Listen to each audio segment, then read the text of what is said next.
পরোয়ানা জারি হওয়া 15 সেনা কর্মকর্তাকে কোথায় রাখা হবে, জেলে নাকি ক্যান্টনমেন্টে?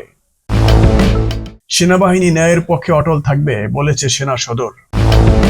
কয়েকজন সেনা কর্মকর্তার অপরাধের কারণে পুরো প্রতিষ্ঠানকে কলঙ্কিত হতে দেওয়া যায় না বলেছেন জামাত আমির।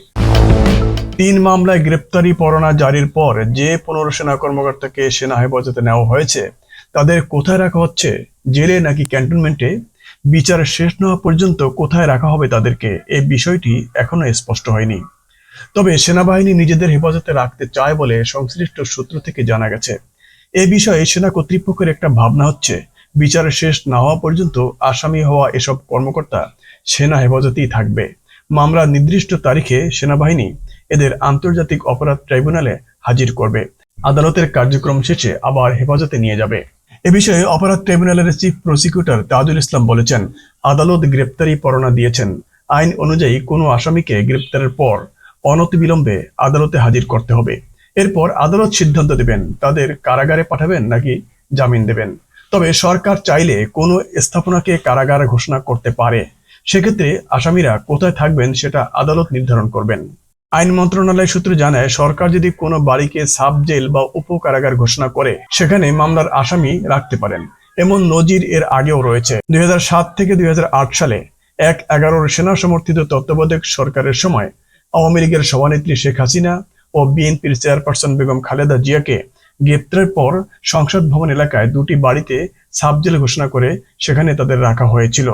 আন্তর্জাতিক অপরাধ ট্রাইব্যুনাল 3 মামলায় গত বুধবার সেনাবাহিনীর 25 জনের বিরুদ্ধে গ্রেপ্তারি পরোয়ানা জারি করেছেন। একসঙ্গে এত সংখ্যক সেনা কর্মকর্তার বিরুদ্ধে গ্রেপ্তারি পরোয়ানা জারি এদেশে এর আগে কখনো ঘটেনি। শনিবার বিকেলে ঢাকা সেনানিবাসের অফিসার্স মেসে এক সংবাদ সম্মেলনে সেনাবাহিনীর adjutant general major general Mohammad Hakimuzzaman জানান, গ্রেপ্তারি পরোয়ানা জারি হওয়া 25 সেনা কর্মকর্তার মধ্যে 15 জন এখনো সেনাবাহিনীতে কর্মরত আছেন। একজন অবসর প্রস্তুতিমূলক ছুটিতে বা এলপিআরে আছেন। এই 16 জনের মধ্যে গণ অভ্যুত্থানে ক্ষমতাচ্যুত প্রধানমন্ত্রী শেখ হাসিনার সাবেক সামরিক সচিব মেজর জেনারেল কবির আহমদ ছাড়া বাকি সবাই এখন সেনা হেফাজতে আছেন। কবির আহমদ এখন আত্মগোপনে। সংবাদ সম্মেলনে সেনা সদর থেকে বলা হয়, পরোয়ানা এখনো তাদের কাছে এসে পৌঁছায়নি। তবে গণমাধ্যমের মাধ্যমে বিষয়টি সেনা সদরের নজরে এলে 8 অক্টোবর সন্ধ্যায় একটি সংযুক্তির আদেশ জারি করা হয়। এই আদেশের মাধ্যমে চাকরিরত 15 জন এবং এলপিআর ভোগরত 1 জন, এই মোট 16 কর্মকর্তাকে 9 অক্টোবরের মধ্যে সেনা হেফাজতে আসতে নির্দেশ দেওয়া হয়। এলপিআর ভোগরত কর্মকর্তা সহ 15 জন নির্ধারিত সময়ের মধ্যেই সেনা হেফাজতে আসেন। সেনাবাহিনী ইতিমধ্যে 15 জনকে হেফাজতে নিয়ে গেছে। এর বাইরে গ্রেপ্তারি পরোয়ানাভুক্ত 9 জন অবসরপ্রাপ্ত কর্মকর্তা রয়েছেন। সেনা কর্তৃপক্ষের ভাষ্য, অবসরপ্রাপ্তদের বিষয়ে পুলিশ আইন অনুযায়ী ব্যবস্থা নেবে। এই কর্মকর্তারা নিজেরাও চাইলে আত্মসমর্পণ করতে পারেন। তবে অবসরপ্রাপ্ত এসব কর্মকর্তার প্রায় সবাই ইতিমধ্যে দেশ ছেড়েছেন বলে সংশ্লিষ্ট একাধিক সূত্রে জানা গেছে। এই 9 জনের মধ্যে 5 জন ডিজিএফআই এর সাবেক মহাপরিচালক বা ডিজি। তারা হলেন লেফটেন্যান্ট জেনারেল অবসরপ্রাপ্ত মোহাম্মদ আকবর হোসেন, মেজর জেনারেল অবসরপ্রাপ্ত মোহাম্মদ সাইফুল আবেদিন, লেফটেন্যান্ট জেনারেল অবসরপ্রাপ্ত মোহাম্মদ সাইফুল আলম, লেফটেন্যান্ট জেনারেল অবসরপ্রাপ্ত আহমেদ তাবরেজ শামস চৌধুরী ও মেজর জেনারেল অবসরপ্রাপ্ত হামিদুল হক। তাদের কেউ দেশে নেই বলে বিভিন্ন সূত্র থেকে নিশ্চিত হওয়া গেছে। বাকিদের মধ্যে মেজর জেনারেল অবসরপ্রাপ্ত তারিক আহমেদ সিদ্দিক গত বছরের 5 আগস্ট গণঅভ্যুত্থানে শেখ হাসিনা সরকারের পতনের পর দেশ ছেড়ে পালিয়ে গেছেন বলে জানা গেছে। তারিক সিদ্দিক ক্ষমতাচ্যুত প্রধানমন্ত্রী শেখ হাসিনার নিরাপত্তা বিষয়ক উপদেষ্টা ছিলেন। অবসরপ্রাপ্ত অপর কর্মকর্তাদের মধ্যে রয়েছেন মেজর জেনারেল মোহাম্মদ অবসরপ্রাপ্ত তহিদুল ইসলাম, লেফটেন্যান্ট কর্নেল অবসরপ্রাপ্ত মকসুরুল হক ও লেফটেন্যান্ট কর্নেল অবসরপ্রাপ্ত খায়রুল ইসলাম। তারা ডিজিএফআই ও র্যাবের গোয়েন্দা শাখায় কর্মরত ছিলেন। গত বুধবার আন্তর্জাতিক অপরাধ ট্রাইব্যুনালে 3টি মামলায় আনুষ্ঠানিক চার্জশিট বা অভিযোগপত্র দাখিল করা হয়েছে। এর মধ্যে 2টি মামলা হচ্ছে বিগত আওয়ামী লীগ সরকারের শাসন আমলে গুম নির্যাতনের মাধ্যমে সংগঠিত মানবতা বিরোধী অপরাধের ঘটনায়। এতে শেখ হাসিনা, সাবেক স্বরাষ্ট্রমন্ত্রী আসাদুজ্জামান খান কামাল সহ 28 জনের বিরুদ্ধে গ্রেপ্তারি পরোয়ানা জারি করা হয়েছে। অপর মামলাটি হচ্ছে জুলাই গণ অভ্যুত্থানের সময় রাজধানীর রামপুরা ও বনশ্রী এলাকায় সংঘটিত মানবতা বিরোধী অপরাধের ঘটনায়। এতে 4 জনকে আসামি করা হয়। তারা হলেন বিজিবির সাবেক কর্মকর্তা লেফটেন্যান্ট কর্নেল মোহাম্মদ রেদওয়ানুল ইসলাম ও মেজর মোহাম্মদ রাফাত বিন আল মামুন এবং পুলিশের সাবেক অতিরিক্ত উপকমিশনার এডিসি মোহাম্মদ রাশিদুল ইসলাম ও সাবেক ভারপ্রাপ্ত কর্মকর্তা ওসি মোহাম্মদ মশিউর রহমান। 3 মামলায় মোট 32 জনের বিরুদ্ধে গ্রেপ্তারি পরোয়ানা জারি করা হয়েছে। তাদের মধ্যে র্যাবের সাবেক 3 মহাপরিচালক বা ডিজি রয়েছেন। তারা হলেন বেনজির আহমেদ, এম খুরশিদ হোসেন ও হারুনুর রশিদ। বেনজির পুলিশের মহাপরিদর্শক বা আইজিপি হয়েছিলেন। বাকি 2 জন অতিরিক্ত আইজিপি হিসেবে অবসরে গেছেন। তারা সবাই আত্মগোপনে রয়েছেন। এর মধ্যে বেনজির দেশের বাইরে বলে জানা গেছে। বর্তমানে সেনা হেফাজতে থাকা 15 জন কর্মকর্তা হলেন major general Sheikh Mohammad Sarwar Hossain, brigadier general Mohammad Jahangir Alam, brigadier general Tufail Mostafa Sarwar, brigadier general KM Azad, brigadier general Mohammad Kamrul Hasan, brigadier general Mohammad Mahbubul Alam, colonel Abdullah Al Momen, lieutenant colonel Sarwar Bin Kashem, lieutenant colonel Mashiur Rahman Jewel, lieutenant colonel Saiful Islam Sumon, brigadier general Mohammad Mahbubur Rahman Siddiqui, brigadier general Ahmed Tanvir Mazhar Siddiqui, lieutenant colonel Mohammad Redwanul ইসলাম ও মেজর মোহাম্মদ রাফাত বিন আল মামুন।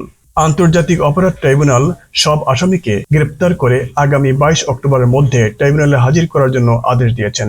পুলিশ সদর দপ্তর সূত্র থেকে জানা গেছে, আন্তর্জাতিক অপরাধ ট্রাইব্যুনাল থেকে পাঠানো গ্রেপ্তারি পরোয়ানা বাস্তবায়ন করার জন্য সংশ্লিষ্ট থানাগুলোতে পাঠানো হয়েছে। প্রসিকিউশনের বক্তব্য অনুযায়ী কারো বিরুদ্ধে ট্রাইব্যুনালে আনুষ্ঠানিক অভিযোগ দাখিল হলে তখন থেকেই তার আর চাকরিতে থাকার সুযোগ নেই। তাহলে হেফাজতে থাকা 15 সেনা কর্মকর্তার বিষয়ে সিদ্ধান্ত কি হবে? এ বিষয়ে ঢাকা সেনানিবাসে আয়োজিত সংবাদ সম্মেলনে প্রশ্ন করা হয়েছিল। জবাবে সেনাবাহিনীর adjutant general major general Mohammad Hakimuzzaman বলেন, ট্রাইব্যুনাল আইনের সংশোধনীতে যে ডিসকোয়ালিফিকেশনের কথা বলা হয়েছে, এর সঠিক প্রয়োগবিধি বা ব্যাখ্যা এখনো প্রকাশিত হয়নি। যথাযথ কর্তৃপক্ষের কাছে এ বিষয়ে স্পষ্ট ব্যাখ্যা চাওয়া হবে। এই বিধান সশস্ত্র বাহিনীতে, বিশেষ করে সেনাবাহিনীতে কিভাবে কার্যকর হবে সেটা জানতে হবে।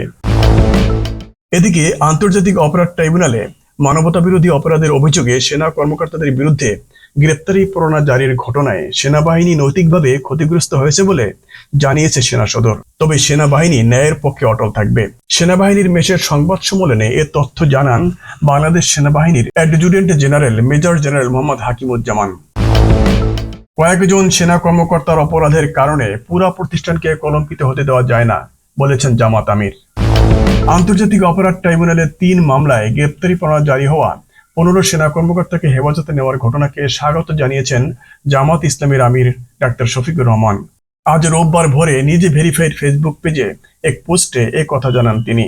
ফ্যাসিস্ট সরকারের প্ররোচনায় প্রতিপক্ষ নিধনের এজেন্ডা বাস্তবায়নে সংশ্লিষ্ট ব্যক্তিরা অন্ধ সহযোগী ছিলেন উল্লেখ করে স্ট্যাটাসে শফিকুর রহমান লেখেন, এর ফলে গুম এবং খুনের একটি ভীতিকর পরিবেশ দেশে সৃষ্টি হয়েছিল, যা একটি জাতির জন্য খুবই দুর্ভাগ্যের বিষয়।